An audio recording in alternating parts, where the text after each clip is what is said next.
Welcome back to The Echo Before the Applause, where we dive into the lives, processes, and projects of today's composers. We're not just talking about finished pieces. We're talking about the messy drafts, late nights, the doubts, and the breakthroughs. Today, we will be discussing Dorian's musical journey, what she thinks about her past musical experiences, what has she done in the past, and how does she feel about the future going forward. So let's get started. So Dorian, tell us a little bit about yourself. How many years have you been doing music? How did you know this was your passion? Okay, so for years, I would say, dang, it's been a long minute. About over 10 years now. Yeah, Because okay. I actually had to do the calculations for mine uh, before this podcast. Oh man, it was 13. whoa. I know, it's a long, long time for me. So, like, I wouldn't, 10 years, yeah. It's a Yeah, long time for so you, too. 10, okay, my main instrument is clarinet. And that I started when I was in fourth grade. I started music fully when I was in third grade, so that would be about 11 years, really. Oh, wow. So That's yes, crazy. so yes, I was like 7/8 when I started music, which is I found out very early for woodwind players. It was usually middle school. I started in elementary school, so that's a interesting thing. I kind of see it as a little flex, Yeah, but at the same time not. so you're 11 years, right? Huh? You're 11 years? Yeah.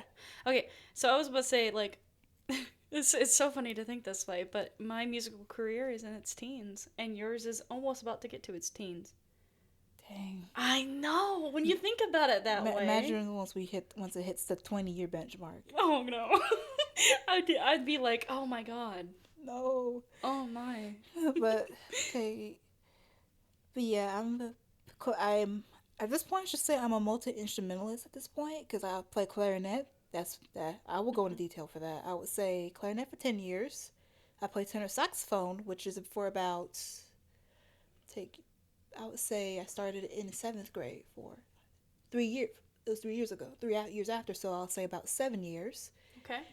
For the high school, middle school, high school I went to, it was a combined. I went to a combined middle school, high school from seventh grade all the way to 12th grade. That's Wow. where it started. Okay. So for 6 years, I was in choir. So I'll say voice is my third. Oh wow, we really are twinning. Yes. Kinda, yeah. And then the fourth instrument for the university I go to, which I go to San Juan Sarah, UAB, Oh yeah. is piano. I suck at it though. I think Just at yeah. least 2 semesters worth, so about 10 months Yeah. at least. Every instrument's hard, but I feel Yep. like piano always gets me. I don't know why. It's the fact that you have to worry about both hands. Oh Where yeah. But like I when feel you like play clarinet or oboe, I don't you worry about both hands. that's the thing because your one is going after the other, Oh and really? yeah, it's like you see like you go up the scale. Oh. This one's moving. It's like a caterpillar I motion. see. Or if So you like have to with switch, piano, it's kind of like going the opposite it's sometimes. yes, it's like this hand can like do something really crazy, and this one has to be like Calm. melody, calm, Yeah. or something, Okay. or they're both going crazy, going two different ways. Mhm. You have to at least have the muscle memory to remember that. That makes a lot of sense. Yeah. I still suck at piano. I haven't practiced it, even though I find it fascinating. I tried to self teach.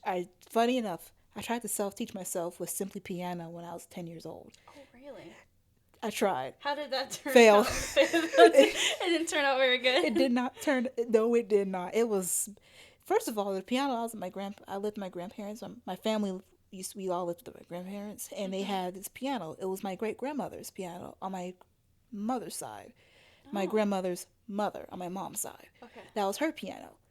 Looking back at it, it is so out of tune.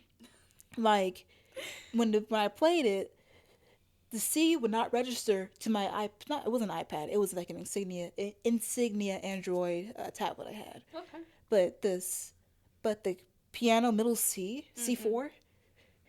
It was It like really out of yes, tune. it would Yeah. not sense it. It would not register it. But when I play D on the piano, it'll register it as C. It was crazy. So looking back, I think I unintentionally taught myself transposition. Oh wow. Okay. Unintentionally, Unintentionally transferred. That's kind of like one of the things I get stuck at. Because as a C instrument, I get stuck at transposition. Yeah, because it's right there for you. I It have to is. transpose. I'm clarinet. All my instruments except for voice and piano, I have to transpose. So for interesting for people who don't know music context, some instruments have to transpose because they're in a different key. Hmm. Oboe and flute are in the key of C, which means they don't transpose at all. But English horn, oh gosh, it's in the key of F. Oh, so it's like a perfect fifth above, like French horn. Yeah, it is like French horn. Okay, Yes, I have a hard time transposing it. I often don't need to, you know. lucky. Uh, so yeah. In clarinet, it's a minor second. Uh, my professor's gonna kick me if I don't remember this. We had a whole unit, and we also had to do a review on it. He's gonna kick me. He's gonna kick me so hard. He'd be like, "You know this. You know this. You know this. Dorian, Come you know on. this. Come on." Dorian. But It's yeah, late at night. it's Please very late. please give her some grace period, you know? Yeah. Either way, it's a minor second, up or down. I don't remember. All I know, a piano C is my D. Okay. It's a minor second up. There we go. Yeah, you could have easily taken for the no. It's a minor second. That's all I know. Yeah, there's two ways of thinking it, right? Going up or going down. Yes. Now, I think I've always thought about it as going up. Most of it's going up for me. Going up, I have to, but usually going up. And in there, and for clarinets, there's like different families. Where we go no different in the clarinet family. There are different ones inside the family. All of them are in the key of B flat, which is our main key. That's why we have to transpose. But there's one that we have, two that we have that we can that helps us even further. We have the A clarinet, which is functionally about the same as a B flat, but it helps us, but it's tuned differently, and therefore we can play harder pieces. Okay. Like if a piece is in like the dreaded B flat, not B flat, the dreaded B major with 5 sharps plus double sharps and double flats in there, and that's for B flat clarinet. Bring out the A, that automatically takes that whole thing to C major or A minor. Oh, It I just, didn't know that. it clears it up. We may I have didn't know that. I honestly just thought it was like something like an English horn. You know, like it was a completely different instrument. Because like English horn is completely different. Oh yeah, no, about the same tone, similar. It's like a little more darker, warmer, but not much. I gotta talk about that. It's not much of a big tonal difference for the outside ear can hear. Okay. It's like I can hear a slight difference, but even then, if I'm out in the audience, I probably wouldn't recognize unless I look at the score and realize, oh, they have to play an A here, unless they're just winging it and figuring it out on their own. Because I've had to do that, play in a really bad key. Yeah, you can still play it. Just do you really want to play it? And you have all these double sharps and double flats, and you have the A clarinet that can just take that all away and turn it to C major or A minor and have like one sharper, one flat. That's it. This is it. And then we have the E flat clarinet, which is little teeny tiny, like about 2/3. That one has to have like a change, right? And That one is obvious. Okay. We're higher. That one's like 2/3 the size of the main clarinet. Oh.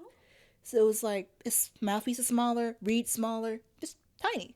I'm pretty sure there's more oboes than what I'm saying. I've actually never met the other oboe family group because I know English horn is in the oboe family group, but I have not met the smaller versions. I know there's tiny versions. I don't remember what they're named because they're probably so French.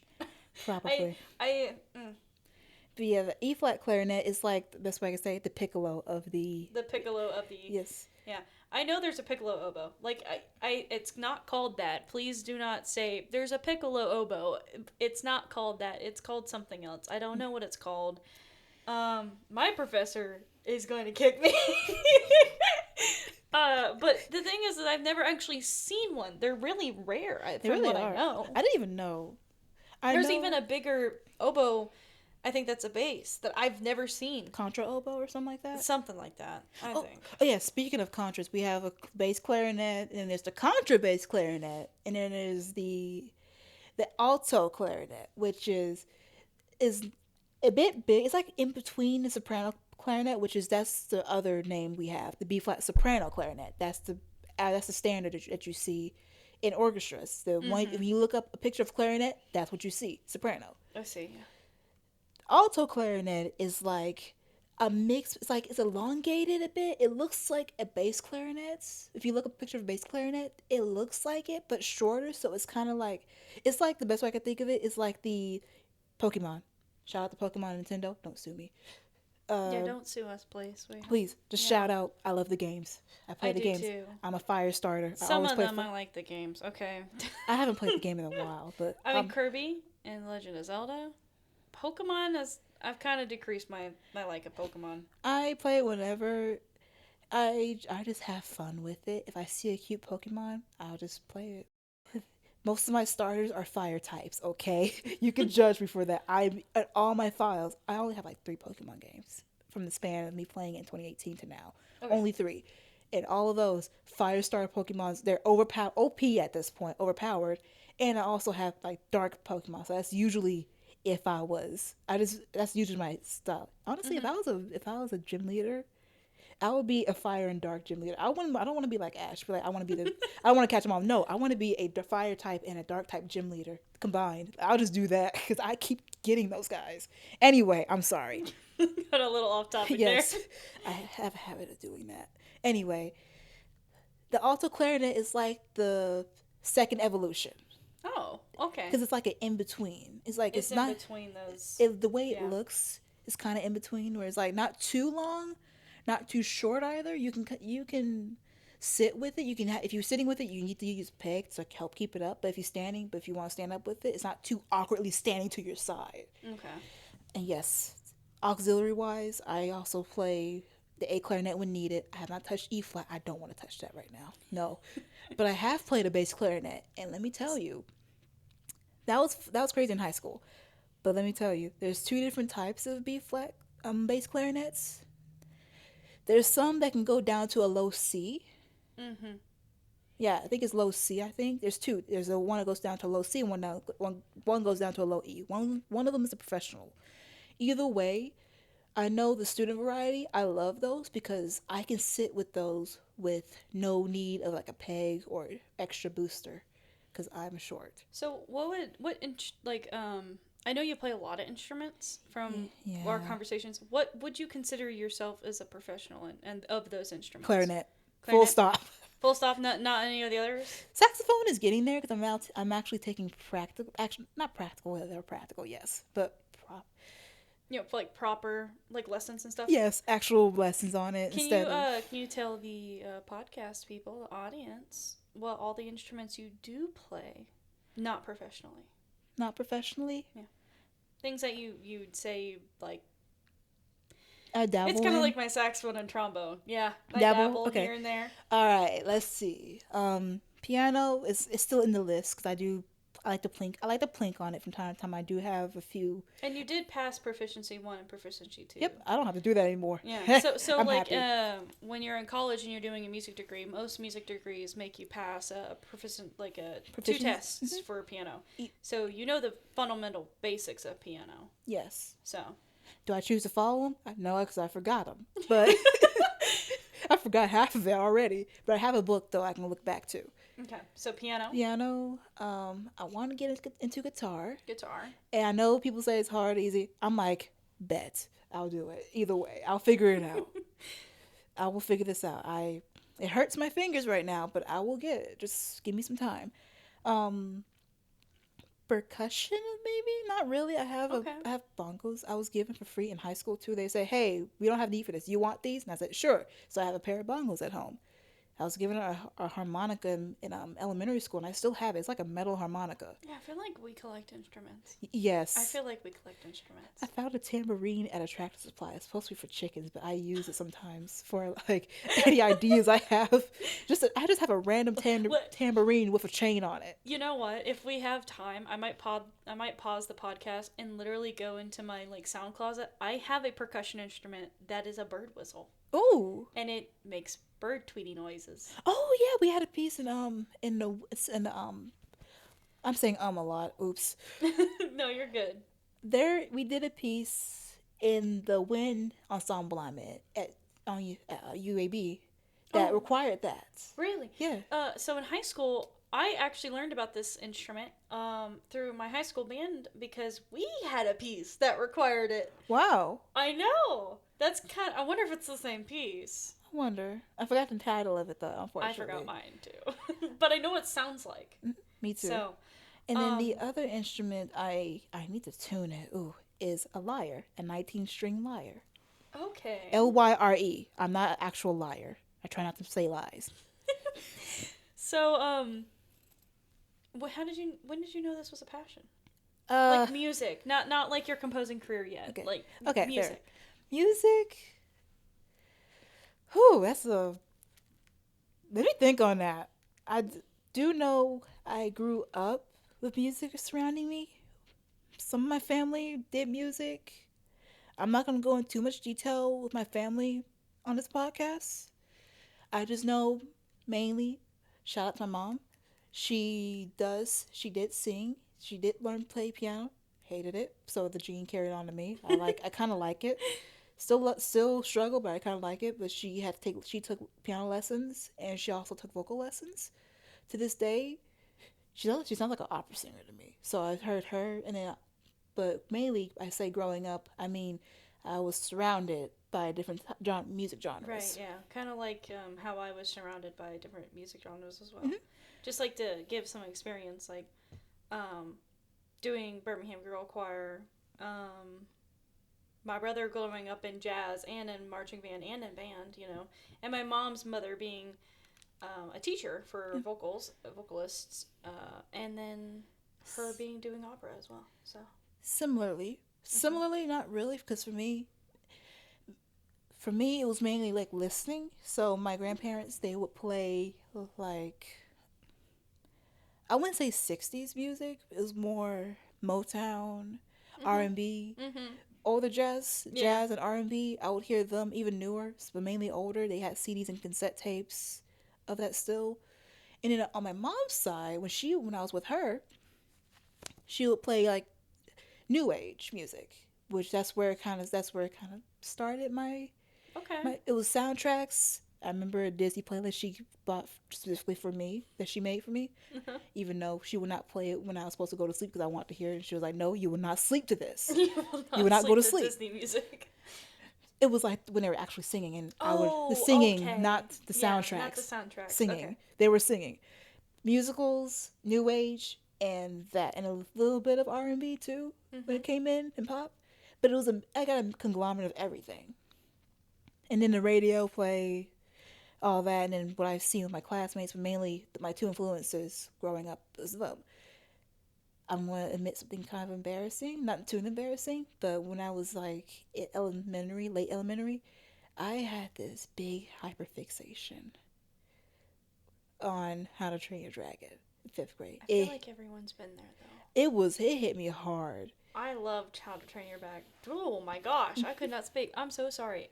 I loved How to Train Your Dragon when it came out. For me, my mom said that I fell asleep to that movie. I wasn't interested, but then it hit me when I was in fifth grade. So I think I think I was like, since I was older, I was able to appreciate Right. it a bit more. But then again, when it came out, you were like 10 or something, I guess. I mean, I don't know. I think I was. I mean, You're older we than me. have a significant age You're gap. you're So 5 years older than me. yeah. So uh, yeah. By the way, I'm 19, almost 20. So in 3 months, yeah. wait, March. No, 2 months when this is released. Wait. No, not 2 months. Yours is gonna be released in March. This Yeah. episode. This episode. So it will be. I have like T minus less than 2 months. Oh man, I mean, I had less than 2 days before I turned Yeah, 25. yeah. You know. Your Discord. I see your updates. I see the updates. I go. It's because like all my friends are asking like, when's your birthday? And I go, don't worry, I have a countdown. Now I have a countdown. That makes sense. Okay, but yeah, I especially Even when back someone then. wished me happy birthday like 3 days early, and it was like, Dang. y'all are funny. Okay, But continue. yeah, one of the things that really hit me was the music. John Powell, who was the composer, shout out to John Powell for How to Train Your Dragon soundtrack. All three, I found out they brought him back for all three, including the live action. When I talk about the live action, I don't think I've seen it. Is it out? It's already been out. Oh yeah, I have not seen it. Yeah, I'll tell you my opinion off. Off podcast. Yes. Got it. Yeah, but just with the music quality and that aside, I loved it. I attached to that specifically, and I found I had like this glow stick. Even though it did not glow anymore, it was thick enough, and I just did air flute to it, like I was pretending I was the main Wow. flute player playing the piece, and I would just think, air quotations right now, finger along with it, even though I'm just moving random fingers Fingers, yeah. to the rhythm of what was happening. I was playing my heart out. I was like See, in the orchestra enjoying myself. that's with me with oboe. Like when I hear a piece that does oboe justice, ooh, I just it makes me feel a certain way, you know. That it was. I remember I did air flute, air violin, and air timpani specifically. Well, I can just picture you doing it. It, Just the mini version of you being like, and I'm like, yes, and especially when it got slay. action packed. Yes, Mm-hmm. and I remember in this one song. Yeah, music's been in my life. Even if I didn't play it, it was just in my life a lot around Christmas time. There was this one song I always loved on the radio, and I hated when it was when it would play on the radio right as soon as I was about to leave the car when I had to go to school. Mm. It took me years to find the name of it. It was "Carol of the Bells" by by something Foster. I am so sorry, Carl, not Carlos. I'm pulling it up right now because I love his arrangement of it so much. I haven't. I think I know it was Carol of the Bells, and the radio will always play it. David Foster. David Foster, yeah. Shout out to David Foster.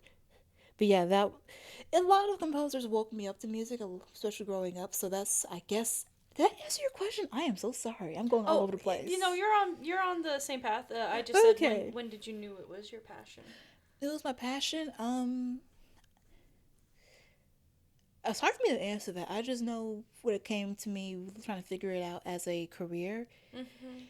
It was during high school, trying to figure out like if what happened, like what would I do if music did not work out for me, and I couldn't think of any other job. I didn't want to be a nurse because Yeah. even though I had that that's same feeling, yeah. yeah, my family, I grew up in a family like I have like a line of nurses in my family history, and all the way down from like my grandmother's mom on my mom's side all the way to my mom now, and and they didn't like tell me that I have to be that senior line. No, they had no pressure on that. I just remember seeing what all they went through, and I was like, I don't want to go through that. And then trying to think of what other things I'm good at. It was I science I'm chill with. Just either way, it was just wasn't something I was fully interested in.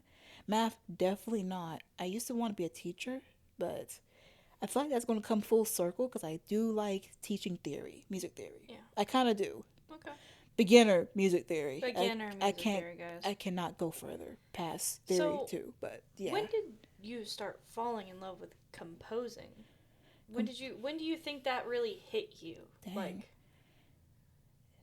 because like for me, I had a specific moment, right? I don't know if everyone had that kind of thing or if you just like over time fell in love with it. I feel like it was more of an overtime situation. I can pinpoint the first time I tried quote unquote composing something. It was really arranging. Okay. And this was during the time of yes, how to train your dragon phase.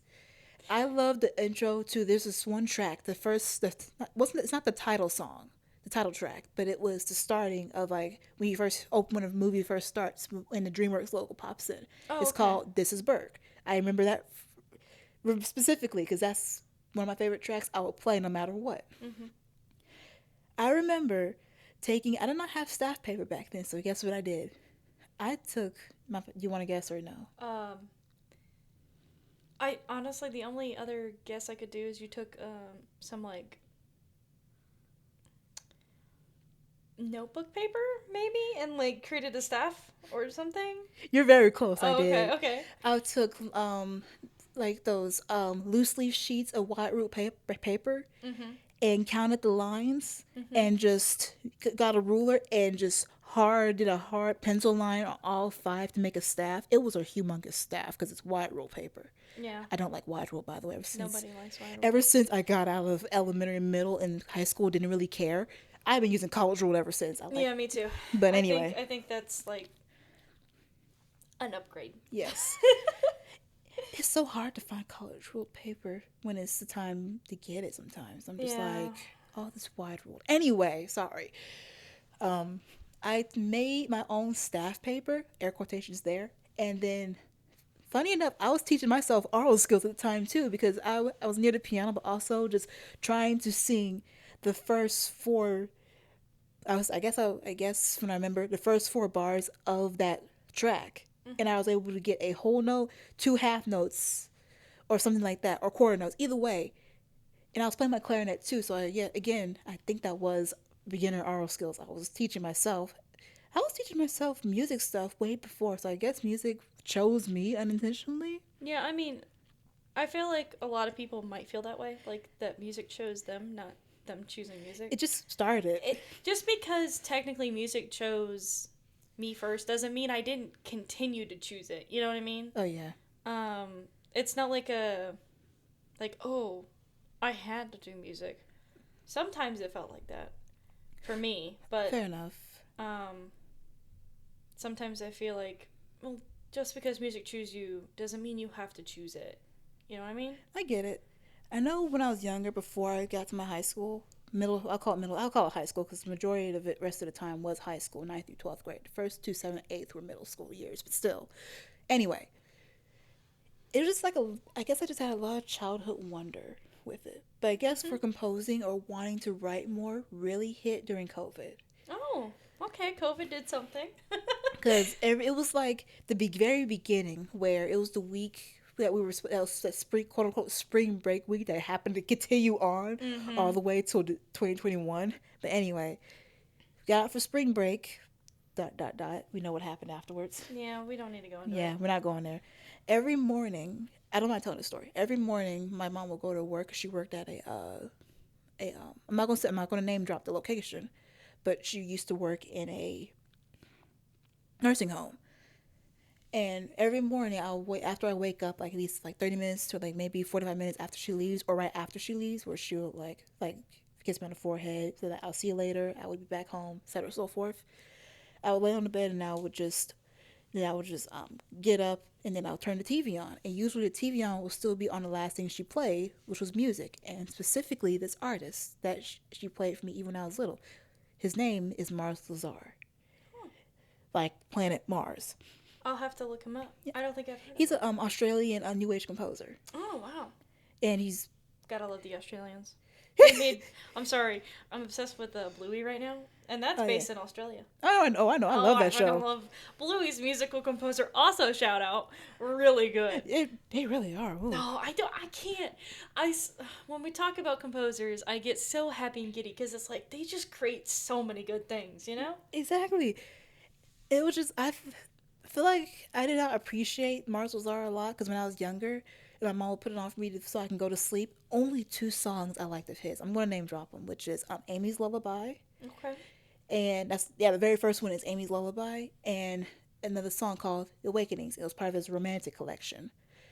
That was like in a different album somewhere, but it's in different. He's in multiple albums, but one of them on my mom's not laptop, tablet. It was in the quote unquote romantic collection. Okay. Only those 2 I tolerate. Everything else I was not a fan of. And there's another composer named Andreas Vollenweider. He is a German or Swiss harpist, actually. Check him out. He's actually very cool. He's also New Age. Definitely will check him out, as you guys should too. Yeah, shout out to those 2. They shaped your musical career, basically. Yes. Yeah. They put the foundation. They put the foundation before I realized. And then John Powell started putting the sticks for the house, the outline, etc. so forth. Anne Dudley, shout out to Anne Dudley, is actually a British. I think remember correctly, she's a British composer, and it was a show I loved called The 10th Kingdom. Check that show out, please. I have not heard of this show. I will.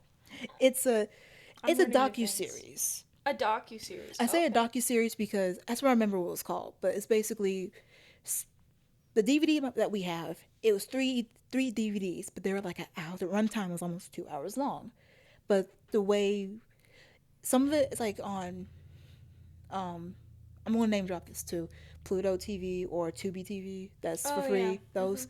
They've split it up. I think even Amazon has it too. It's for free if you have a subscription or not. They split up into 6 episodes, about an hour each. And it's like, TLDR, it's a isekai.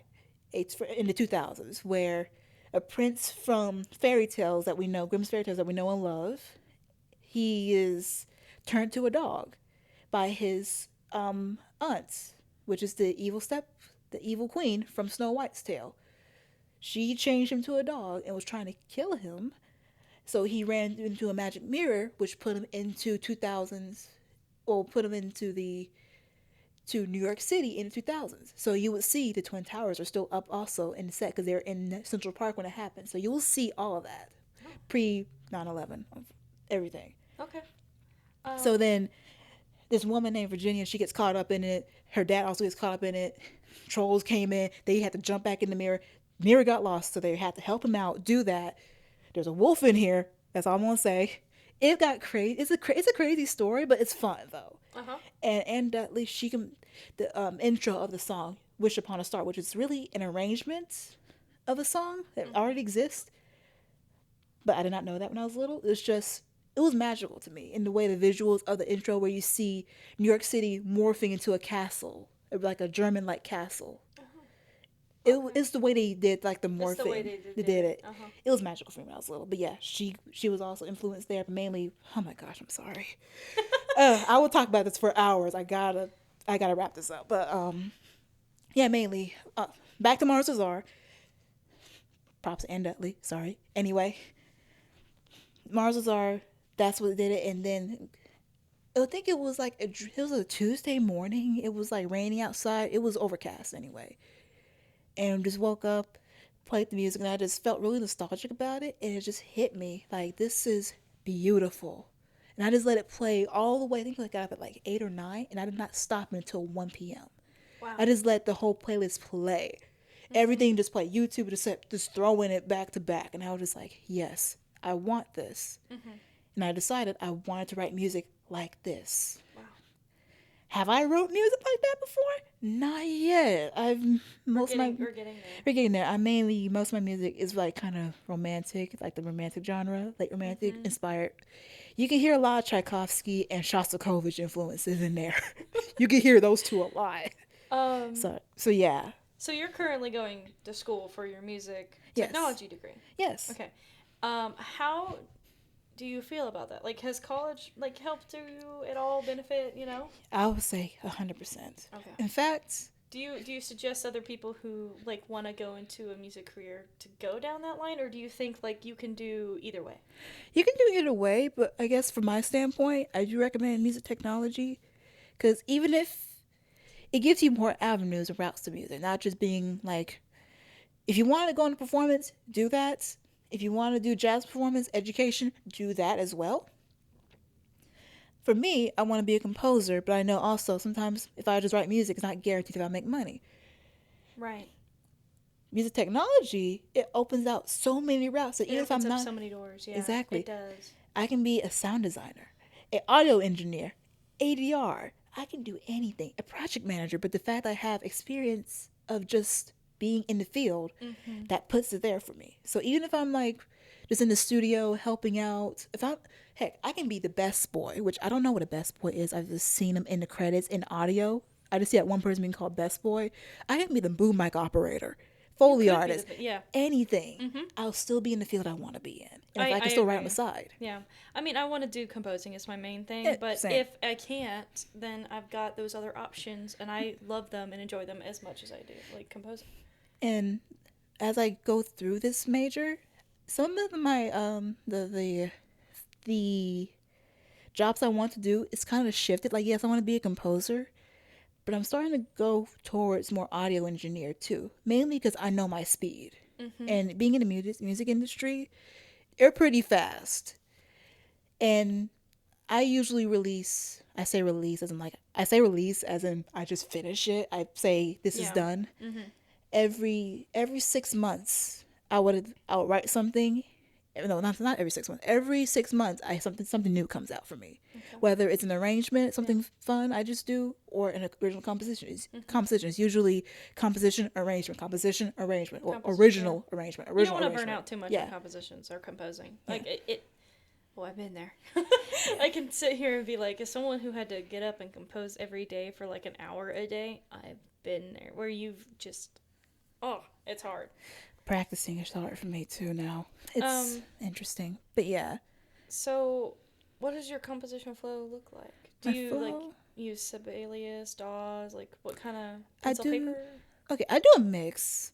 Sibelius, I need to learn Sibelius. I need to get back into Your it. girl here, Miss Sarah, loves Sibelius. As she knows, I Yep. use it for everything. I used to use MuseScore actually, I'm a Muse score girl.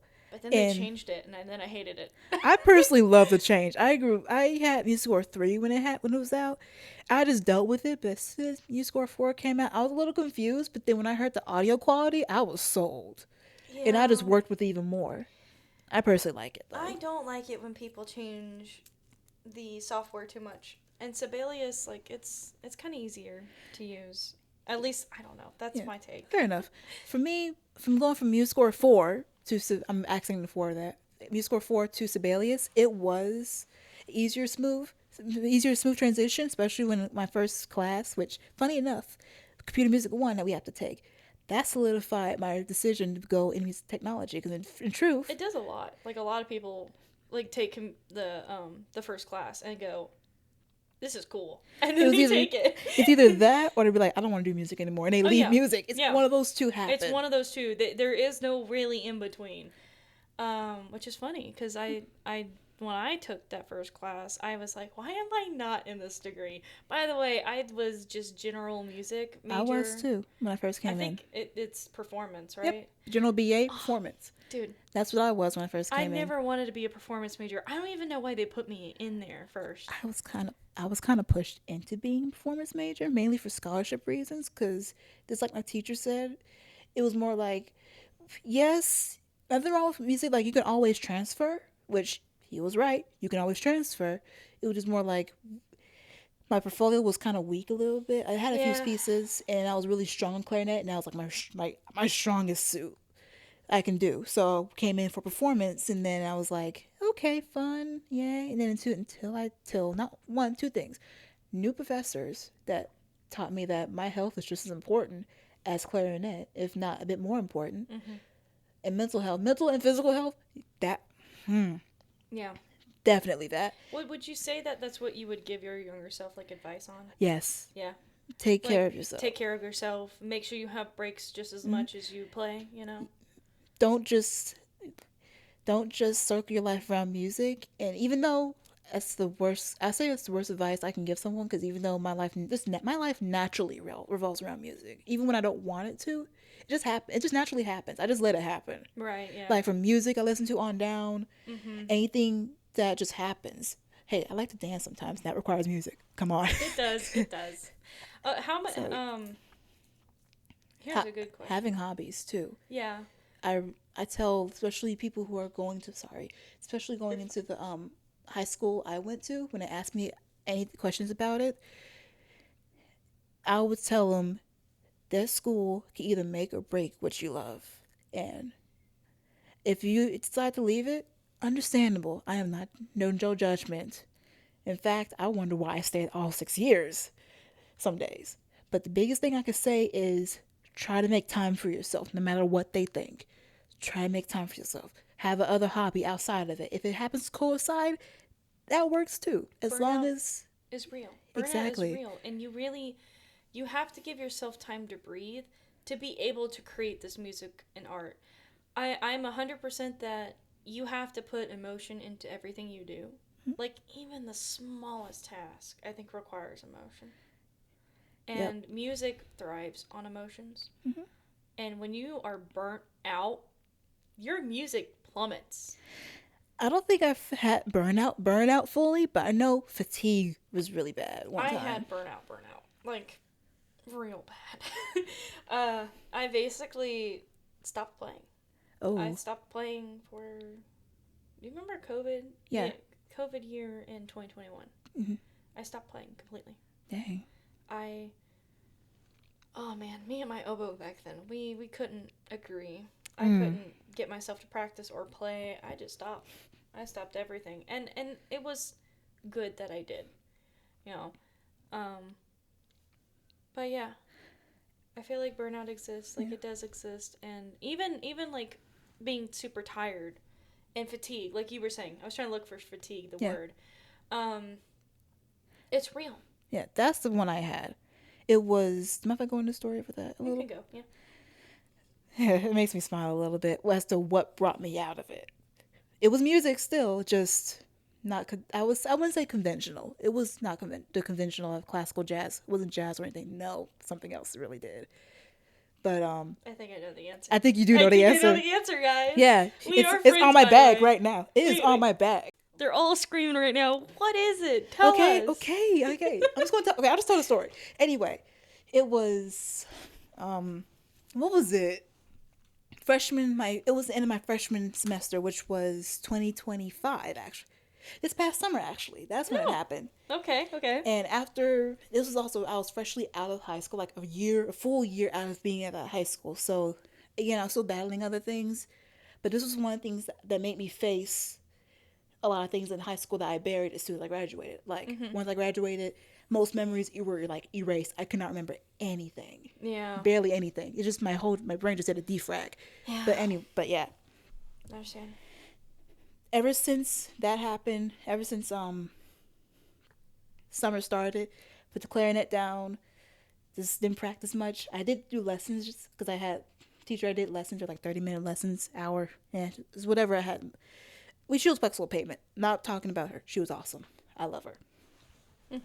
Principal of the Alabama Symphony, by the way. Not really a flex, but kind of a flex. But yeah. No, that's definitely a flex. No, had lessons with her. That's definitely a flex. Anyway.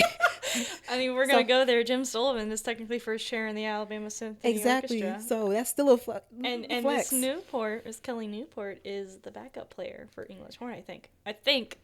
Either way. Miss Newport, don't scream at me. Either way, flex. Flex. We had lessons with those people. Either way. Had lessons, but still just fatigued with music. I tried to make myself write. I was like, I have more time to compose. Could not write a thing.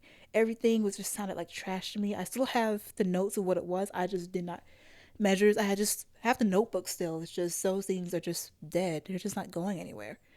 Yeah. Then really get and then like late June, July, started getting into this music genre. Like, I think it's called a genre. The way it touches so many things, I'm not sure if it qualifies as a genre, but I'm sorry, this is gonna sound really crazy, but out of all things to help to kind of woke my creativity back up, it was K-pop, honestly. Yeah, I knew it was gonna be that. Yeah, K-pop. yes, it was that And specifically. she is one of the biggest K-pop fans I have ever seen. I've seen bigger, trust me. Oh well, listen, I'm talking about me. Okay, I'm fair talking enough. about you. But isn't this called podcast about me though? What? Yeah. Exactly. But I know I'm messing with you. I know. But yeah, my mom says she always says I'm a true fan. I'm just like, You probably are. You're probably the most truest fan I've ever seen. I'm like, there's way more fan. Okay, I will take the compliments. Take the compliment. You are a true fan. You're part of the fans, you know? Yeah. But you are a K-pop, yeah. Yeah. Especially for like I'm a musician. Since I watch from a musician standpoint, so I feel like I see them a little different. Like see things differently. A little bit differently. Yeah. Can I ask, like, what exactly do you think drew you out, like, for K-pop? Okay. You know, like, what was it? I'm dying to know. That's the thing. That's really actually okay. Really good question, really, because that's making me think. I just remember I'm gonna shout out two main groups that did it for me, which was ATEEZ, ATEEZ, that's how you spell it, and Stray Kids. Those two really did it for me. I just remember one night. It was actually 3 a.m. I was listening to the Stray Kids song. ATEEZ was already playing in the back, not background, but like YouTube and everything just started pouring it out on me ever since I watched one video of something. And it was like, oh, I think you may like this, and I went down a rabbit hole. So they came in June, and then Stray Kids in July. But I remember one song in August that made me say, I am a fan. I am a fan of this group, Stray Kids. Took me a minute. I knew them since 2020 with a different friend. I was so stubborn. I was a hater, trust me. No, I was a first-time hater. ATEEZ, I ignored them. I was like, whatever, ignore them so many years, mainly. But then it was like 3 a.m. Supposed to be asleep, but instead I was like, okay, let me listen to like their older songs. And one of it's not older, it's actually a year old. older as in like the very first song that came out like in 2018. That one, but it was that one, and one of their main songs called Hollow. I think it was the fact I kind of watched the video yet not, but after watching that video and listening to their debut song, I think that's it was. I just had that urge to do art again, drawing, because even drawing I like to draw. So it kind of like sparked it again. Yes, it brought it sparked back. Yeah, but you don't know exactly what. I really What about don't. I think it was just the fact it was different. Yeah, Because I was about to say since you're basically when you were in the fancy art school. I'm so sorry, I call it a fancy art school. It kind of is. You basically study a lot of classical and like even jazz. Yes. And you come home and you did those two. I listen to pop music. I do listen to anime music, but like J-pop, J-rock. I do listen to those, but not often. It was like the differentness that kind of just like triggered something. Mm-hmm. That's really cool. And not only that, I went to, and then I listened to like the other groups. There's like over 300 or so, both boy and girl groups. I am not getting in details with that because I'm not a fan of all those. Now I'm very picky with what I like, because I'm like, I meet people they'd be like, oh, I kind of just like the whole industry, and I'm just like, I only like a handful. I can count on my right hand only, and it's mainly those top two I mentioned now. And when I went to like more other groups, I was just like, they're not hitting it for me. But I think it's the fact that those two groups I mentioned earlier, they're just unabashedly themselves. Mm-hmm. Some people can call noise music. I've heard that title for them. Okay. I've heard there's different noise music. That is not it. But I'm just like, they do. And one thing I will, especially, even though I like Stray Kids, I'm a bigger fan of ATEEZ and Stray Kids. ATEEZ touches a lot of genres, from rock, EDM. I think there's a few EDM tracks you may like. EDM, yeah, I like a lot of EDM. There may be a few you may like. They'll go from loud rock to No, that's not to say that pop, I don't. That's not to say that I don't like other genres, but yeah. EDM always speaks to me. I think it's mostly because there's not much lyrics in EDM. Yeah. Sometimes there are, sometimes there aren't. Sometimes there's lyrics that aren't, they're not really lyrics. They've got vocal, sounds. Yeah, and then there was one album I like of ATEEZ specifically. It was called the World Part 2 Outlaw album that came out in 2023, I think. Either way, out of all things they have, there's like so many. They had a new one that released in earlier while this is recording. It's February. Earlier this month. Not bad, but I still have that other one I mentioned. That's my favorite. But yeah, it's like a lot of layers, a lot of things my ears can pick up on, and small details. Even though I have dissected one of their songs for chord progressions, it's just, from what I was able to find, just a 2-5-1 chord all over and over again, which I was like, oh, that's it. Yeah. But the detail came in with the effects, layering, mixing. That's what did it. So I guess it's just how different they were than my usual, and it just stuck out. So when you compose, what part of your personality shows up? Like, mine, for example, what I'm talking about here. When I compose based off of my personal experiences, so a lot of emotions come through, so like sadness and anger. I feel like hope is like my main thing that comes through, Okay. It's I would say for me, a mix of that, but mainly I like to tell stories. Okay. So like the storyteller within you is like coming out. Yes. Yeah. Especially for original compositions. If it's the arrangement, different things pop out than just a nerd in me. Arrangements get a little tricky because it's like you want to keep it how they kind of composed it, but also put your own swing on it. Yes, because I mentioning ATEEZ, I would love to do an arrangement of one of their songs, because I'm going to answer your question. It's just, there's that one song that really ticked me off because I thought it was a lot of chords happening. No, it was that 2-5-1 happening all over again. My ears fooled me thinking it was something else. Yeah, I remember we having this conversation, didn't we? Yes, we did. I'm going to say it on this podcast too. Go ahead. I was mad, but mainly at myself that I not figured this out. And then I got petty. I think you call it pettiness. I don't know. Pettiness, yeah. I guess it was petty. I was like, you know what? I'm gonna write a song based off of this and add the chorus that I thought was in here. But yet still still an original, but still. Right. I have not started it yet because I'm It's still a trying work to in figure. progress. It's a bare minimum WIP, bare bones. Still trying to figure. I have notes still trying to figure that out. Anyway, yes, storyteller. Okay. So like Personal stories, fictional characters. If I'm just thinking of my own fiction, like one. so Sorry. when you actually start composing, does that mean you first create the story and then compose, or is it like a combination of both, where you could sometimes start with the story you want to go with and then compose, or is it more like you're composing and you're coming up with a story? A mix, like the Okay. story art, like the idea and the melodies already in my head. Okay. Like the main, the what we call the leitmotif. That thing is there. But for example, there's one piece I'm working on for. I found out there's a call of composers for local composers in Alabama. I did not know that. Dr. Price. Sorry. Cut that, please. Cut that, please. I didn't mean a name drop. Fudge. Are you sure? I mean, it's not even a name drop. We don't even know his last name. I almost said. Oh wait. We don't even know his first name. That is his last name. Yeah. Still, cut that. Anyway. I will cut that. Thank you. Okay. I'm just going So start from where you were at before you named him. Okay. So starting here. There's a call for composers in locally, and my professor was like, "Hey." He literally stopped him. He walked and he stopped in front of me. He backpedaled. He's like, he was walking so high, and then he just stopped.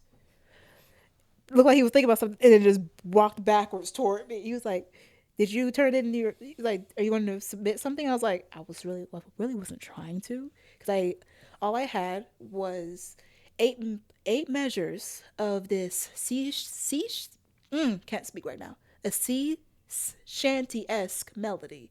Because I want to do something with pirates. Oh, okay. I've been fixated on pirates a lot lately. I've been enjoying the music from all the stories on down. Even though in truth, there's a whole lot more darker history to it. But the way they're portrayed in fiction and some of the music that's gotten me, mainly because I went on vacation to Destin. No. And being near the ocean actually at the beach for the first time, that was a fun thing. Anyway, I was reading so many short stories with best pirates alone on the trip. It's not funny. I really did. It's like me being obsessed with dragons. I want more stories about dragons in the world. I need to know they exist. Technically, they do. mean, The way I see it. They do. I mean, like, I feel like lizards are kind of as close as we can get to dragons, you know? But back to the thing you were saying. Yes. All I have is these 8 measures of this of the main melody I want, but it's just I don't know how to keep going with it. And I told my professor, he was like, "Well, I also have a work in progress. You can still turn it in." And then I was like, "When do they want this?" And he was like, "Probably by the end of summer." And I was like, "Oh wait, that's way better time." So I bit the bullet and then just did it anyway. Because not only that, found out that the head of the organization emailed him and was like, "Oh, did Dorian turn in anything?" And he was like, "No. I haven't seen anything." He's like, "Oh, okay. I hope they do." And I was not expecting them to be looking for one of my pieces. They were looking for my application. I was They were looking for you and were like, "Why didn't you show up?" And I was like, "Yo, okay, fine. I'm coming." So yeah. Did I answer your question? You did. You basically said it was like a mix of both. Like, you start with a concept first and then basically tell the story from then. Mm-hmm. Yeah. Try to elaborate it, because I do, like, when I start and I do see how it's progressing, I'm just like, okay, the main melody is here and I see where this is going. How do I portray this music? And then when I compose as well, I also give myself the overall challenge, like, for this piece. Now, you being from like a fancy art school, this might hit something. Okay. Do you think discipline matters more or talent? Mix. Oh man, this is a hard topic, because for me, I think discipline matters. I think you can have talent. Yes. But if without the discipline, you get nowhere. That is true. But if you don't have talent and you have discipline, I think eventually you get the talent. Yes. I say a mix because I just feel like it's just a mix. Like even if you like you said, I do agree. I definitely agree with what you're saying. Your statement. Like yes, you have the talent, but if you don't do anything about it, you won't get anywhere Right. because you're just not gonna do it. Mm-hmm. No discipline's there. But at the same time, no talent, and yet you still have the discipline. You're eventually gonna get somewhere. I just feel like There's this just you need line. both. You kind of You kind of do need both. That's why it's like both. That's if you just asked me and I just said yes, that's literally my answer. Okay. Okay. And it's mainly from. I feel like also my opinion is more of a. I feel like I'm not qualified to say it a little bit. Most of the things I answer here, I feel like I'm not qualified, but I'm still doing it anyway. I feel like you're qualified. Sometimes I don't. I don't know if this is what you call imposter syndrome. It I is. don't know. Oh, well, dang. It's what we call imposter syndrome. I mean, I've had it a lot, you know?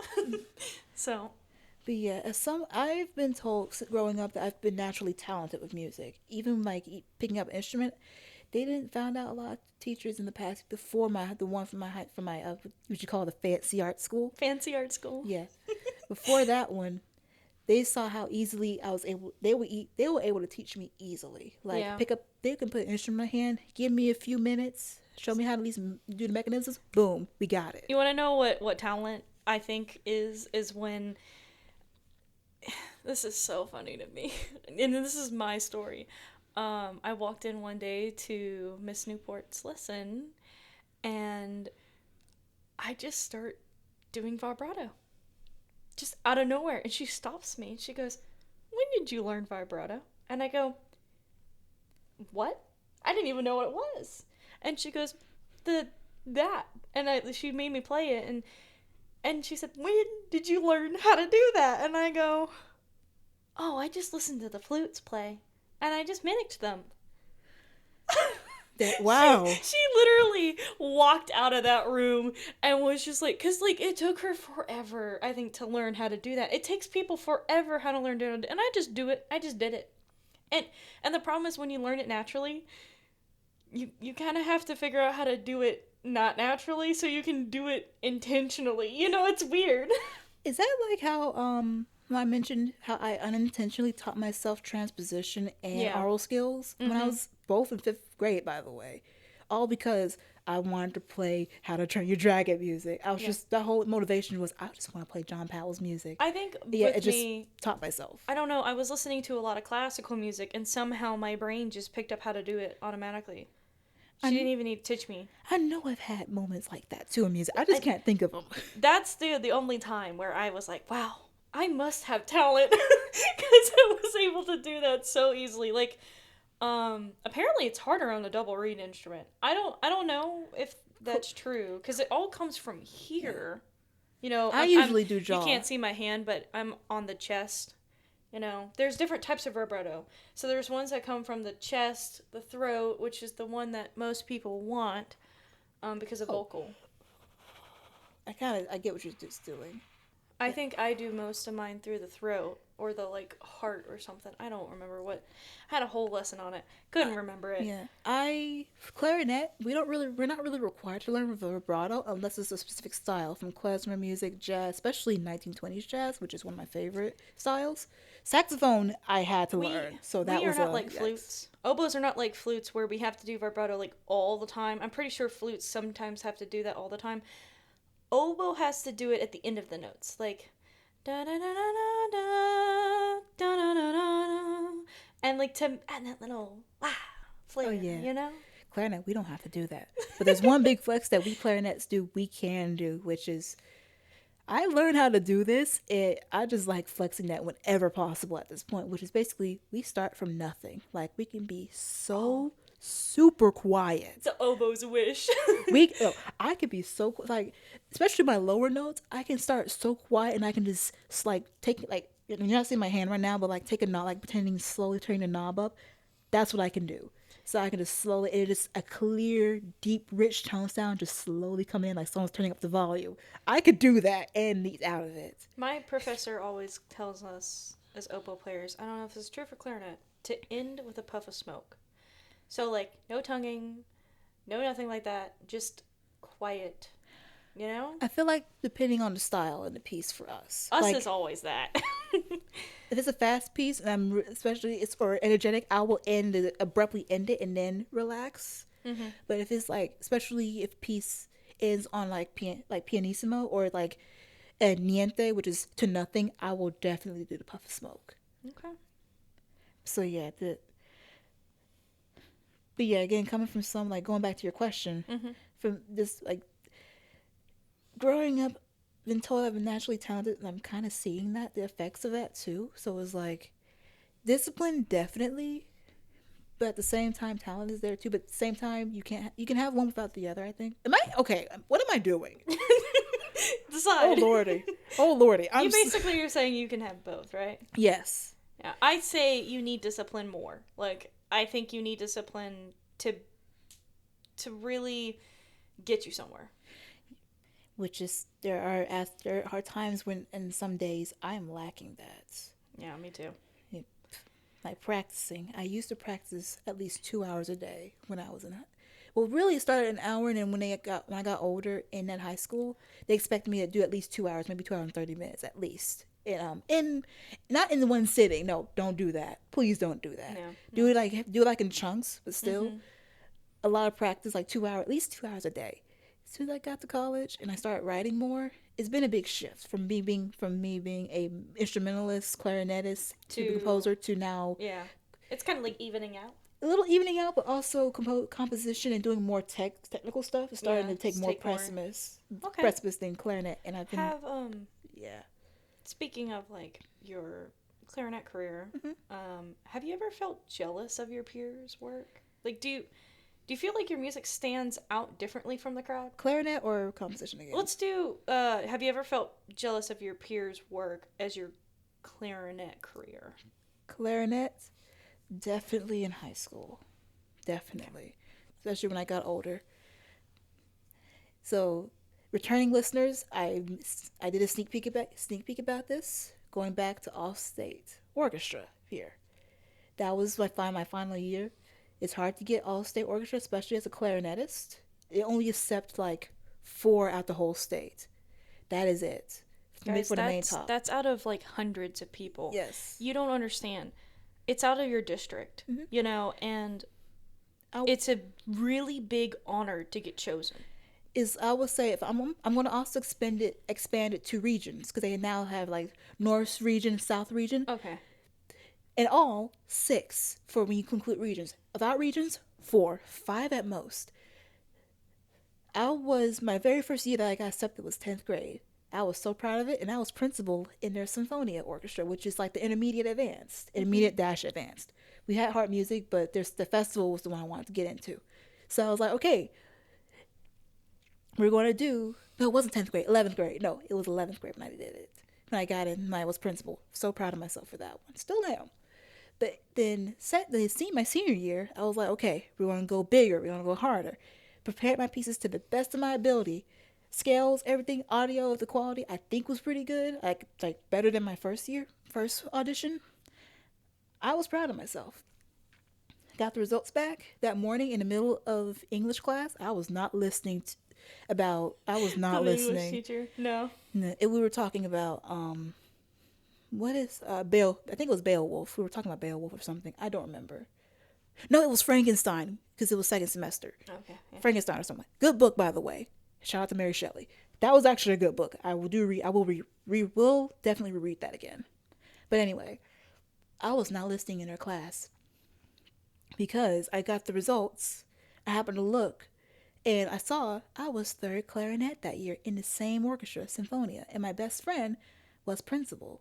Proud of him. I still am to this day. I was so proud of him. But at the same time, though, I was insanely jealous because I was like, not only I'm still in the same orchestra that I want to get out of, I am 2 chairs lower in that. And my best friend, who was a bassoon player, she dropped it after we both graduated. She was principal of the festival orchestra.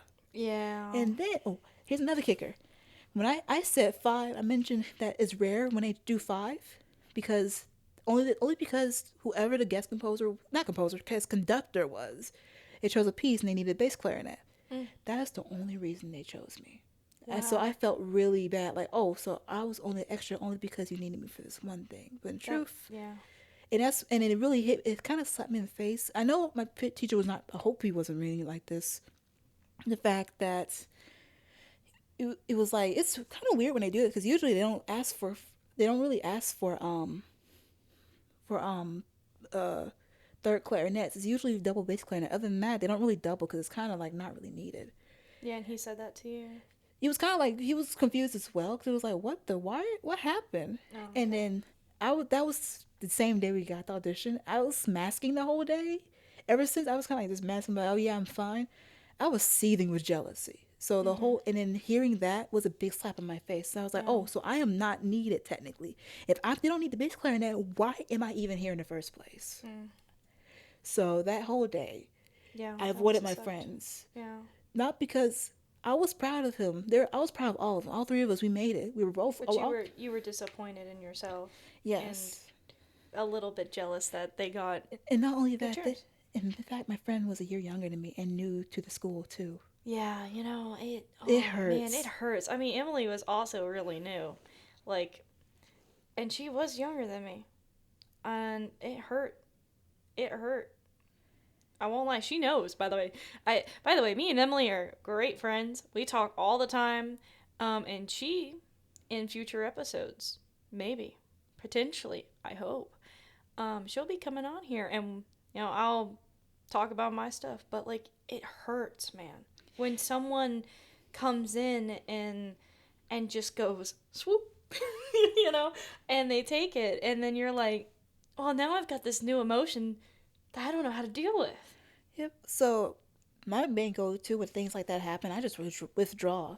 Especially like it was like, look, I knew they would be happy. They were congratulated, excited. I was like, I did smile and say congratulations, especially the day after. Definitely, I was like, congratulations. I did be nice. I was nice. It's just, I didn't socialize much because I was like, I do not want my emotions to affect them. Right. So instead, I just withdrew. I just said I was busy. In fact, I was actually eating, especially for lunch. We all like to eat lunch together. I think it was that time I just decided to eat lunch in a stairwell or in someone's classroom, just a random Oh, spot. Because I you were so hard just, on yourself. You yeah, it I'm was, so sorry. I don't think anyone prepares. I don't think anyone prepares musicians for that. You know. yeah, yeah, that was a oof. I've gotten better, like especially afterwards, and then I had fun that semester. It was fun because not only that, we chose a lot of music from Latin America, Mhm. from flamenco style. It was a lot of dance music. I wanted to get up and dance, and they put me near the percussion, so I was hearing the guido, I think I say guido. I forgot how to say it. Okay. It was bongos was playing, Mhm. percussion was jamming, and the thing, and it was. I'm gonna not go into too much of a tirade about this. I just know when we got there, I was a little salty because I saw my seat, but I was like, and I saw the music, and I was like, okay, I know this song again. I know this piece. And I saw what piece it was, and I was like, I could have had the solo, but my friend had it, and then they asked me for help, and I was like, wait, I can coach you through this instead. And I Mhm. had more fun doing that. And then not only that, I relaxed the whole time. I was like, I'm doubling second clarinet, and then I found out both of them from the first few rehearsals, they looked at me like, Dorian, help us. And I'm like, don't look at me. I'm third clarinets. Don't look at me. Don't look at me. I'm here to I'm chillax. here to relax. I was dancing in my seat during the concert and everything. I was like, yes, let's go. Enjoying myself. So the. So yeah, I recovered. As So you can hear. basically, I'm about to get into what I would call the debate questions, Okay. and I want to keep these like relatively short since Okay. we're kind of low on time. Hmm. Is daily composing a necessary to improve? Is it necessary to improve? Do you think? I, I guess it just depends on the person. Mm-hmm. I will say that because if I answer saying yes, I don't do that. And yet for me, I hear a exponential difference between my very first composition that I haven't lost. The lost one, I say is lost because I cannot You log cannot into find that it. account anymore. I should probably that email's deleted at this point probably. So yeah, my very first composition I made in 10th grade I did. It was saxophone quartet versus my most current one, and even my most current yeah, for class more classical because it's clarinet and piano, and it has a clarinet and a multimedia version as well. Mm. It was for a project and I did it. I made the whole accompaniment track and everything for it, and it was fun. But arrangements is a weak spot. I do hear a difference between my old arrangement versus the new one I'm writing, Mm-hmm. which is fun. I'm enjoying that one. Anyway, I don't compose every day. Probably should. Like I practice, but I don't. It's Okay. when I So start. Oh, sorry. basically, you're saying you don't think it's necessary, or like I would be on the side of you where I would say like composing isn't necessary every day, but it should be encouraged. If you Yes. want to be a composer, I think you should be encouraged to do it every day, even if it's 20 minutes. Yes. 20 minutes. Heck, even 5 minutes. Yeah, even 5 minutes. Let's just put the bar down low. Let's make the bar low standards right now. low. You know. At least where you can at least walk over it and say you did it. Especially if you're Mm-hmm. struggling that week or something, and it's hurt and it like physically and mentally hurts. We've all been there. Yes. I feel like everyone's been there with doing something. Yes. Um, But yeah, I naturally once I first start something, I have ideas. I naturally do at least every day or every other day. But when I'm in like the slump, like the recharge, I call it the recharge area, because especially after I finish something, and then I'm like, okay, rest for a minute, and then inspiration hits, and it's usually either a original piece or an arrangement will happen. okay. Usually it's like a pattern for me. Like my actual last composition was a visual score. I did for an LSU competition, and it was visual scores. Did I win? No, because I didn't get a feedback email after I sent it in. So Wow. look, I don't know what to expect. I just me and my professor, he helped me out with it. It was new. Do I like visual score writing? No, I'm sorry. Yeah, I I kind of remember don't you like saying it. you were gonna do that competition. I did. I did it. I turned it in. It turned out longer than I was trying. It turned to 10 pages of legal size paper now, which is like 11 by 14 inches, Wow. longer than the standard, 8.5 by 11. Don't ask me how I memorized that. I just naturally did. Please don't ask. It turned long. Do I want to hear that live? Kind of not really. I kind of don't. I, Is that one of the pieces you regret making? It's not no, not one I don't regret because I learned one thing. I don't like visual score writing. I respect the process because that thing is actually harder than it looks. Okay. Yeah. Especially because you're using unconventional ways to write music, whether it's just color dots, shapes. Just the formatting is different, not the usual not the usual. If you look up, that's what you find, and you read that. It is harder than it looks, but it was an enjoyable and frustrating experience, and I learned I respect it. I like it as an art form. It's abstract. I just like the structure of the staff or staves systems, knowing what notes to play at what time. Right. I like Yeah. that. I do style. like that system. Since you went to a fancy art school, I like saying fancy art school.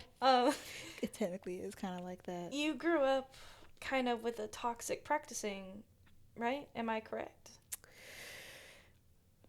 Yes. So the next question is going to be, do you think practicing should be practiced every day when you like are learning an instrument or doing an instrument? I will say it is required. The pressure, however, that is, I will say, okay, I'm going to be so vague about it. It's up to you about the pressure of it or how the duration. If you have a specific goal, you can put more pressure on it. But if you're just wanting to at least get better at it, even if it's like you can't really think of a reason, I wouldn't say reason, but like why, like for example, auditioning for a top orchestra position or trying to get into a school. If you just want to practice to get better, you don't put too much pressure on it. In fact, I would say even just overall, try to put too much pressure on yourself because that can hinder. It can motivate you, but at the same time, a double-edged sword. It can hurt you if you don't regulate it. Because that was my problem, Okay. Yeah. especially after I graduated. Yeah, I understand that. What scares you most about going into the music industry? That I won't keep up. Oh wow. That hit. Like immediately when you said that hit. Like, oh, I didn't even think when you asked me that question like over a week ago, Mm-hmm. I didn't even think about that. Cuz like mine was money. I was worried more about like financially helping myself get through it, but not being able to keep up. Yeah. That's a good one. That's why even though I like composing, I do want to be a composer, especially for video games and film. Yeah, film and video games definitely. My speed of writing music is not fast. It takes me 6 months. Yeah. And the music industry is very fast paced, and if you go into K-pop, they're even faster. K-pop is like They're like pump it out, and they do. They really pump it out. I'm like and I've read But some they of do have like a giant crew they have to yes, help them out. I've read the back of their credits and ADR. They have a producer. They have the head producer. Most companies I've seen had a head producer as well as a producing team, and they'll even hire out other not composers, producers to help out. Because there's one I think he's in Texas. He sometimes helps out too. I listen to some of his songs and his songs happen to be my the songs from yes it's ATs. But yeah, some of the songs that I like of there, he's happens to be in the room when they were working on that specific song as well. So I've noticed that pattern, and I accidentally found his Instagram too. It was unintentional. I was not looking actually.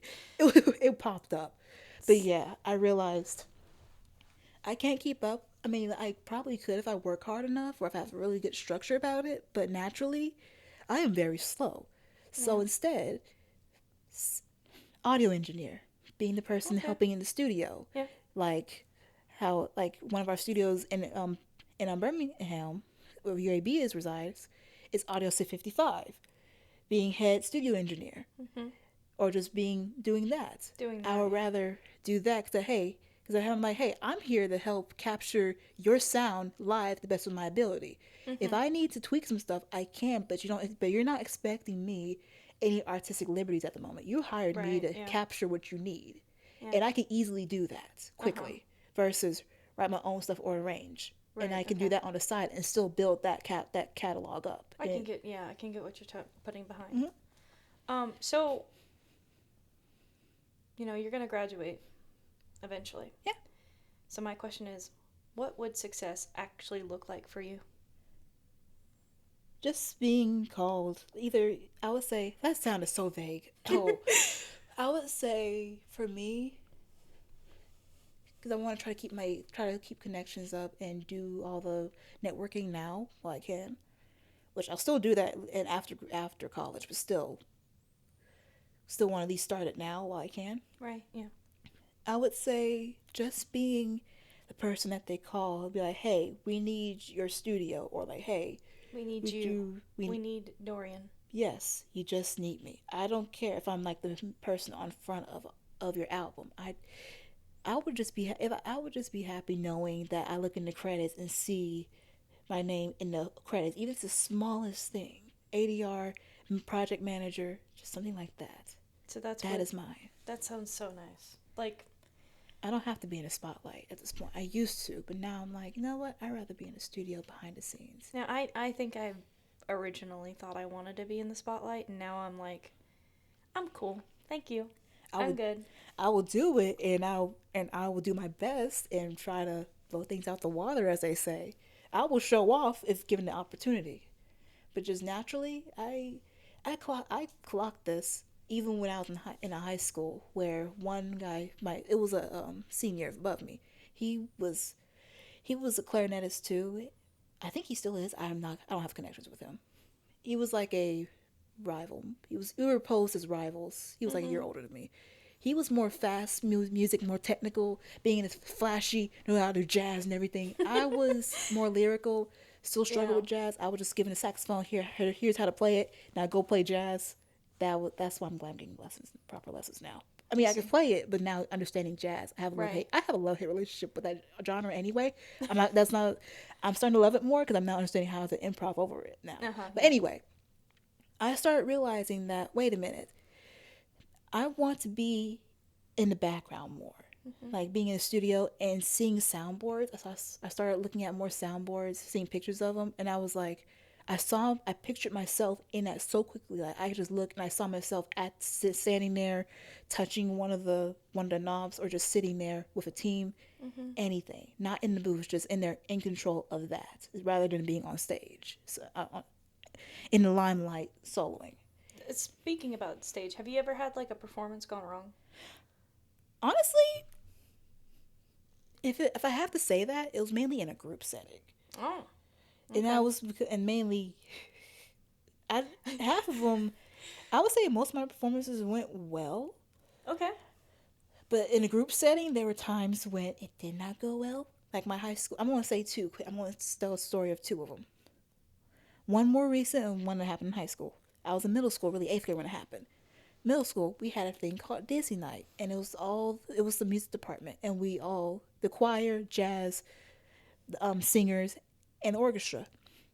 We did not really have an orchestra teacher, so Mr. Filmer filled in. He was there. Oh, That's where I Mr. met him. Filler. That was where I met him. It was, let's say, we were lacking to say the least. I'm okay. Background, no diss the brass, but I'm very picky about your sound. Very picky. I'm gonna say that at least. Like I understand cracks happen, but these guys they were cracking so badly, like they didn't practice at all. Yeah. And tuning was bad, but then again, it was. I'm telling you, that year was wacky anyway, because it was a bit chaos in the department anyway. Anyway, either way, it wasn't one of our best performances. Mm-hmm. It wasn't. I thought we were doing good. Listen back at the tracks, at the videos. That wasn't our best in the history of me being in that school. And then most current one at UAB, No. it happened for how UAB does high school honor band. We played this piece. Oh, right. They do that. I forgot. Yep. For the high schoolers, we played this piece. I don't know what happened. All I know is that every section had a different tempo, and by the time we ended it, we all ended it at different spots. I was like, that happens though. It happens. I finished I'm principal clarinet of the wind ensemble there. One of the two wind ensembles. So yeah, a lot of pressure's on me. Anyway, yeah, I wanted to give the roll up, but they won't let me. They'll keep giving it. They keep giving it to me. They keep giving it to you for free. Yes. I'm like, stop, please. Here. But yeah, I keep putting myself in that position. I will go into detail on that in a second if another question arises. But I ended two whole measures before everyone else in the clarinet section, before my standmate. And I looked around, looking confused, and then I saw him, my standmate on our right, was looking confused, heard weird things going on, and we stopped, and then we all looked at each other and was like, what just happened? Yeah. What happened? It kind of it does happen. Like I think I've had one performance go that way, but I would say there are two performances for me that really stand out when I ask this question. And one of them is at UAB and the other one wasn't. One of them was like at a very competition thing for our band for high school. And my reed cracked. Ooh. I didn't have a backup. Oh. So guess who got the solo? Emily Zhang. She looked at me like with the you sound so bad. And I looked at her and I said, do the solo, because it was a competition. I couldn't go messing it up, you know? And she took it and she did flawlessly because she was prepared. The second one was at UAB where it was, I think, my first performance on stage and I had a solo. I remember what exactly happened afterwards. It was a flawless performance. But the reason I threw up. Like, I had so much anxiety. It was my first time I had felt performance anxiety. Okay. Oh, by the way, I don't have performance anxiety. I just out there. Okay. I don't know it's because I've performed so much, but my teachers say I actually do better on the day of the performance than I do practicing. Dang, I have to build up to it because even though I know I'm ready for it, especially I practice at rehearsals, I know I'm ready for it. I still get nervous and anxious. I just know as soon as I start, that's when nervousness falls. It's just the walk to the stage and the ending is where I feel like my legs are about to give out. Like, okay, we did it. we're done. I'm like, no, no, don't pick it out. Don't give out. Walk, walk, walk, smile, bow, walk, walk, walk. Now you can relax. Yeah, for some reason, like, I have the anxiety built up to the day. And I think when I finally get there, I'm so relieved that I'm there that there's nothing left. Like, I just Okay. taken a couple breaths. In fact, if you ever see me perform oboe, I actually take in like some deep breaths twice, in, out, and then I play. Okay. It's a very interesting technique, and a lot of my teachers are completely baffled by it. They don't understand. I remember Jim Sullivan being like, "So why can't you play that good in my lessons?" I remember the first time I had a performance and he was there, and like it was like jury. It was a jury piece, Mhm. and he comes in the next semester and he goes, "So, want to explain why you do better when you know, sit in front of a jury?" And I'm like, "Well, there's no turning back now." Like you go up on there and you're like, "Well, I guess this is it. Whatever I Yep. do is whatever I do." Yep. So, so yeah. Wait, what were we talking about? Oh, I was talking about if you had ever like Oh, had a bad performance go ah. like a performance go wrong. Oh, okay. Then I would say solo wise, because my high school they made us do recitals. So if I did want a UAB, I'm probably not going to do that now because I'm like, I'm just chilling now, writing. But now I know how to prepare for a recital though if I want to do it. Mm-hmm. So I'm pretty used to going up juries, especially when it's jury season. I'm like, oh, okay, I can do this. Give me a minute so I can get ready and get used to the accompaniment if there's an accompaniment I'm doing, and then I'll be ready. So it's not much of a bit of nervousness. So remember that performance attendance we both went to with Emily, like the woman who was speaking up. Yes. Okay, so this ties back into a question from her that she kind of like answered from the crowd, but after seeing the statistics on music jobs, Mm-hmm. do you think that music jobs are dying? I feel like they're evolving mainly from my point of view. Then again, I haven't looked at the statistics yet. There's a lot of more freelance composers and more freelance jobs now. People are making money on their own terms, and I Mm-hmm. do highly respect that. Dude, that is a big hustle I'm not willing to take at the moment. So I just feel like it's evolving. And then people, even like people who went to schools like what I went to, they realize that yes, there are some good points and there's some bad points, and then seeing how I would say, okay, again from my point of view, and it's kind of like looking outwards towards other systems of music as well, how very restrictive the classical and sometimes the jazz, depending on who's teaching it, but mainly classical, how restrictive it is. Mm-hmm. And people are like, I've seen the no, this needs to change. I'm going to go by my own rules. Mm-hmm. So I see two different sides. It's mainly evolving too, going about what is needed. And now, again, I haven't looked at statistics. Take this with a grain of salt. So I have a bit of hope to with it. Plus, I've seen more people are creative than me. Makes We me love hope. like, I have a hope that music jobs aren't dying. yeah. I think they're just evolving and Yep. it's different now. So I'm like, hey, that's hence why I'm like, hey, if I just go into this and just teach beginner music theory to kids, I will do that. Hmm. That's that's why I said mentioned like last episode, where it's like, hey, teaching used to be a teacher, more used to want to be a teacher, but then and I was like, you know what? Not gonna do it. I think it's gonna come full circle. I have a sneaking suspicion it will come full circle just in a way that incorporates my main thing in life, which is music. All right. So last question before the podcast ends. Why did you want to be on the podcast? Did you really have to ask me that? Yes, I did. You want the true raw answer? Mm-hmm. Because you asked me. That is why. Because I'm your best friend. That's it. That too. There was no particular motive on this, honestly. It was just Sarah offered. I Yep. joined. Offered, joined, also co-host. It was like natural for the host and co-host to do one. I was like, all right, bet, I'll do it. There's This no will be motive. fun. This will be fun. Oh, yeah. You know? Yeah. Just university is kicking my butt right now. I want to get back to making my arrangement, but ideas have kind of petered at the moment because I transcribed it. It is arrangement of a yes, I'm not going to say what it is. I'm not going to say what it is. Don't say what it is. Wait, Nope. wait. Just wait. Yeah, just wait. Just wait. I just, You can all wait. yeah, we can wait.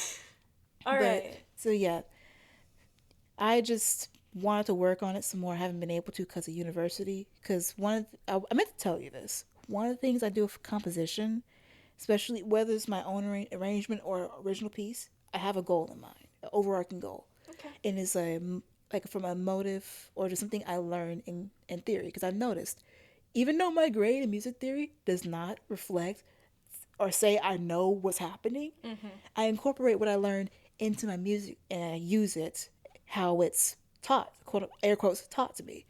And one of the things, not the most current thing, but one of the things one of the goals I have, like for my original piece that for the college scores, is not using a exact key signature. Like I'm using one, but it's actually a different scale. I mean, actually, like for example, I'm going to use the scale I'm going to use a mode instead of a scale, E Phrygian.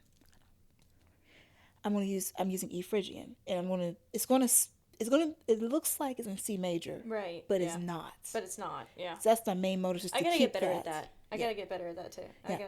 I just want to try that as well as using some of the we're talking about in my class. We're talking about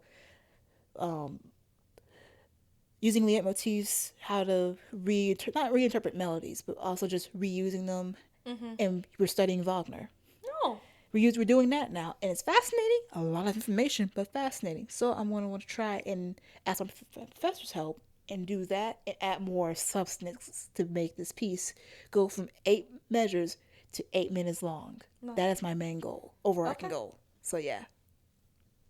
Oh, that's a great goal. I just hope I can do it. I bet you will. Easier said than done.